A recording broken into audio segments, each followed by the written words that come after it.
Prabas MS Office க்கு இதுவரைக்கும் நீங்க தர்ற சப்போர்ட்டுக்கு ரொம்ப நன்றி. Thank you so much for your like, share and comment. For next அப்படின்ற லூப்பிங் கான்செப்டோடைய பேசிக்ஸையும் எப்படி அதை ஸ்ட்ரக்சர் பண்ணுறது, தென் ஒரு சில குட்டி எக்ஸாம்பிள்ஸையும் பார்த்தாச்சு. இந்த வீடியோவில் அந்த ஃபார் நெக்ஸ்ட் லூப்பை வச்சு எந்தெந்த மாதிரியான விஷயங்களை பண்ண முடியும் அப்படின்ற சின்ன சின்ன சினாரியோவாக கவர் பண்ண போகிறோம். இப்போ இந்த வீடியோவில் ஃபார் நெக்ஸ்ட் அப்படின்ற லூப்பை வச்சு எப்படி ஒரு டேபிளை 10 times or 20 times 100 500 times குயிக்காக காப்பி பண்ணி பேஸ்ட் பண்ணுறது அப்படின்னு பார்க்க போகிறீங்க. எதுக்கு நான் ஒரு டேபிளை காப்பி பண்ணி பேஸ்ட் பண்ணணும் மல்டிபிள் டைம் நீங்கள் கேட்கலாம். பட் சம்டைம் ஒரே மாதிரி டெம்ப்ளேட் கீழே வேணும், ஆர் ஒரு இடத்துல உள்ள ஃபார்முலா கீழெல்லாம் காப்பி பண்ணி பேஸ்ட் பண்ணணும். இந்த மாதிரி நிறைய சினாரியோவில் நீங்கள் இந்த மாதிரி கான்செப்டை ரிலேட் பண்ண முடியும். கான்செப்டை மட்டும் அண்டர்ஸ்டாண்ட் பண்ணுங்கள், கோடெல்லாம் பார்த்து வச்சுக்கோங்க. தென் சினாரியோஸ் உங்களுக்கு வரும்போது நீங்கள் இதை யூஸ் பண்ணுறதுக்கு ஈஸியாக இருக்கும். கோடை காப்பி பண்ணி போட்டு நீங்கள் ஈஸியாக மாடிஃபை பண்ணி யூஸ் பண்ணிக்கலாம். ஸோ வீடியோ ஸ்கிப் பண்ணாமல் ஃபுல்லாக பாருங்கள், அப்போ தான் உங்களுக்கு எல்லாமே புரியும். நான் உங்கள் Prabhakaran from Prabhas MS office. வாங்க வீடியோக்குள்ளே போகலாம். இந்த சின்ன டேபிள் தான் நம்ம கீழே காப்பி பண்ணி பேஸ்ட் பண்ண போகிற ஒரு சோர்ஸ். இந்த டேபிளை செலக்ட் பண்ணி காப்பி பண்ணி கொஞ்சம் கீழே மூவ் பண்ணி இந்த இடத்துல பேஸ்ட் பண்ண போகிறோம்.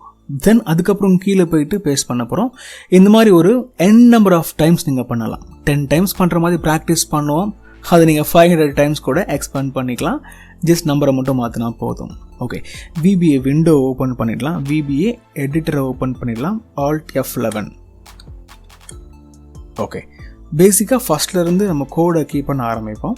ஒருவேளை ஃபார் நெக்ஸ்ட் லூப்பை பற்றின ஐடியாவே இல்லை, ஃபஸ்ட் டைம் அந்த வீடியோ பார்க்குறன்னும் போது நீங்கள் பழைய வீடியோவும் பார்த்துட்டு இங்கே வந்தீங்கன்னா ஈஸியாக இருக்கும். முதல்ல பேசிக்காக சப்னு ஓப்பன் பண்ணிடலாம். தென் இந்த மேக்ரோடைய நேம் நம்ம டைப் பண்ணி ஆகணும். For loop practice open close enter. ஒரு வாட்டி காப்பி பண்ணி கீழே பேஸ்ட் பண்ணோம் அப்படின்னா நார்மலாக ஒரு சில ஆக்ஷன் பண்ணிடலாம். பட் மல்டிபிள் டைம்ஸ் பண்ண போகிறோம் அப்படின்றதுனால ஃபார் லூப் கான்செப்ட் தான் யூஸ் பண்ண போகிறோன்றதுனாலையும் ஒரு வேரியபிள் அசைன் பண்ணி அந்த வேரியபிளை நம்ம கவுண்டர் மாதிரி யூஸ் பண்ண போகிறோம். ஸோ டிம் எக்ஸஸ் இன்டிஜர் கொடுத்துடலாம். ஸோ எக்ஸ்ன்ற ஒரு வேரியபிள் டிக்ளேர் பண்ணியாச்சு ப்ராப்பராக.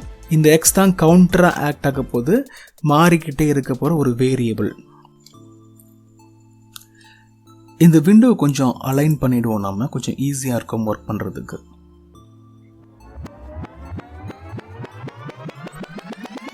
ஓகே, ரெண்டு விண்டோவும் கிளியராக நமக்கு தெரியுது, ஒர்க் பண்ணுறதுக்கு ஈஸியாக இருக்கும். ஃபஸ்ட்டு நம்ம கர்சரை இந்த இடத்துல செலக்ட் பண்ண வைக்கலாம். செலக்ட் பண்ண வைக்காமையும் பண்ணலாம், பட் பேசிக்காக நம்ம பண்ணுறதுனால செலக்ட் பண்ண வைக்கலாம். கொஞ்சம் உங்களுக்கு பார்க்குறதுக்கு ஈஸியாக இருக்கும். A1 செலக்ட் ஆகிற மாதிரி கூட நான் கீப் பண்ணுறேன்.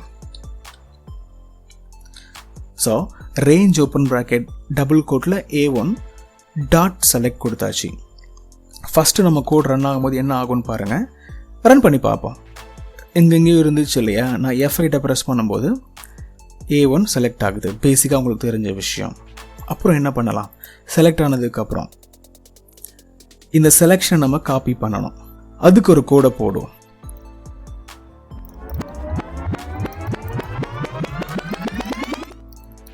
ஓகே, ஸோ முதல்ல இந்த செல்லை செலக்ட் பண்ணுறோம்.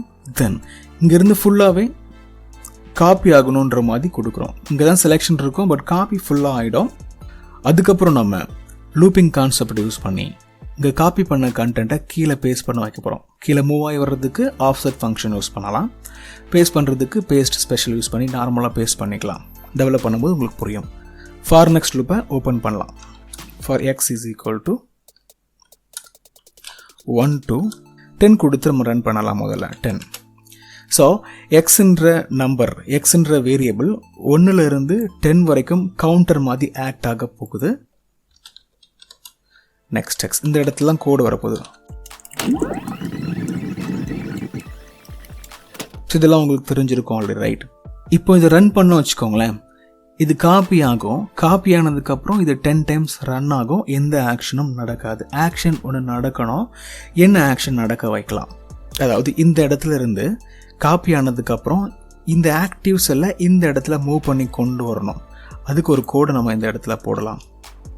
என்ன போடலாம், ஆக்டிவ் செல் டாட் ஆஃப்செட். ஆஃப்செட்னா மூவ் பண்ணி வேறு இடத்துல கொண்டு போகிறதுக்கு ஆஃப்செட் யூஸ் பண்ணுறோம். எவ்வளோ செல் மூவ் பண்ணி கீழே கொண்டு வரலாம், இந்த இடத்துக்கு கொண்டு வருவோமா. ஸோ 13 செல்ஸ் மூவ் ஆகணும். காலம் எதுவும் மூவ் ஆக வேண்டாம். ஸோ மூவ் ஆகி செலக்ட் ஆகட்டும். இப்போ இது ரன் பண்ணால் என்ன ஆகும் அப்படின்னா, காப்பி ஆகும். காப்பி ஆனதுக்கப்புறம் அங்கேருந்து மூவ் ஆகி இந்த 10 வாட்டி மூவ் ஆகி மேக்ரோ முடியும். மூவ் ஆன மட்டும் போடாது இல்லையா, பேஸ்ட்டும் ஆகணும் இல்லையா. ஸோ இப்போ இதை ரன் பண்ணி பார்ப்போம் என்ன தான் நடக்குதுன்னு தெரிஞ்சுக்கலாம். அப்படியே கிளிக் பண்ணி ரன் பண்ணுறோம். இது 13 வாட்டி மூவ் ஆகி ஸோ 10 வாட்டி 13 மூவ் ஆகி கீழே வந்துடுச்சு. ஃபாஸ்ட்டாக வந்ததுனால உங்களுக்கு தெரிஞ்சிருக்காது. நான் ஸ்டெப் பை ஸ்டெப்பாக ரன் பண்ணுறேன், உங்களுக்கு புரியும். F8 ப்ரெஸ் பண்ணி ரன் பண்ணுறேன். பாருங்களேன், காப்பி ஆச்சு. ஆனால் கீழே மூவ் ஆகிற மாதிரி ஆக்ஷன் நடந்துகிட்டு இருக்கு. நமக்கு இந்த ஆக்ஷன் மட்டும் போதாது, பேஸ்ட்டும் ஆகணும்னு நான் உங்களுக்கு சொன்னேன் இல்லையா. இப்போ பேஸ்ட் பண்ணி எப்படி இதை ஆக்டிவாக பண்ணுறது அப்படின்ற கோடையும் இந்த இடத்துல இன்க்ளூட் பண்ணுவோம். இது வரைக்கும் போட்ட கோடு என்ன பண்ணும் நமக்கு தெரியும். இது காப்பி பண்ணோம், இது கவுண்டரை ரன் பண்ணோம், தென் இது மூவ் பண்ணி விடும். பேஸ்ட்னு ஒன்று ஆனால் தானே நமக்கு ஒரு சாட்டிஸ்ஃபேக்ஷன் இருக்கும், என்ன நடக்குதுன்னு தெரியும். ஸோ மூவ் ஆனதுக்கப்புறம் பேஸ்ட் பண்ணுற கமெண்ட்டை, பேஸ்ட் பண்ணுற கோடை கொடுத்துருவோம். ஆக்டிவ் ஷீட் டாட் பேஸ்ட் கொடுத்துடலாம். ஏன்னா நம்ம டைரெக்டாகவே பேஸ்ட் பண்ணிடலாம். பேஸ்ட் ஸ்பெஷல் யூஸ் பண்ணி ஃபார்மேட்டிங், நம்பர், ஃபார்முலா நமக்கு குறிக்க போகிறது இல்லைன்றதுனால ஆக்டிவ் ஷீட் டாட் பேஸ்ட் கொடுத்தீங்கன்னா காப்பியான கண்டென்ட், அதாவது இந்த காப்பியான கண்டென்ட் இந்த இடத்துல டைரெக்டாகவே பேஸ்ட் ஆகிடும். இப்போ ஸ்டெப் பை ஸ்டெப்பாக ரன் பண்ணோம். என்ன வருதுன்றதை நல்லா கவனிங்க. F8 ப்ரெஸ் பண்ணும்போது காப்பி நடந்துடுச்சு. தென் கவுண்டர் ஸ்டார்ட் ஆகுது. கவுண்டர் ஸ்டார்ட் ஆனதுக்கப்புறம் இது ஒரு ஆஃப்செட் நடக்க போகுது, மூவ்மெண்ட் ஆகும். ஸோ இங்கேருந்து செலெக்ஷன் இங்கே மூவ் ஆகிடுச்சு. அதுக்கப்புறம் ஆக்டிவ் ஷீட்டில் டைரெக்டாக பேஸ்ட் நடக்குது, ரைட்.